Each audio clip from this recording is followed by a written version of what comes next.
भूतेषु विष्णुमायेति शब्दिता नमस्तस्यै नमस्तस्यै नमस्तस्यै नमो नमः।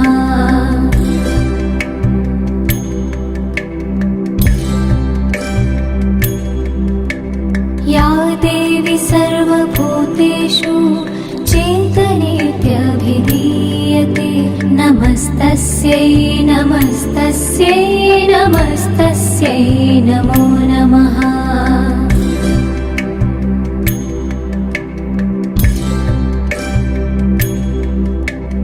या देवी सर्वभूतेषु बुद्धिरूपेण संस्थिता नमस्तस्यै नमस्तस्यै नमस्तस्यै नमो नमः।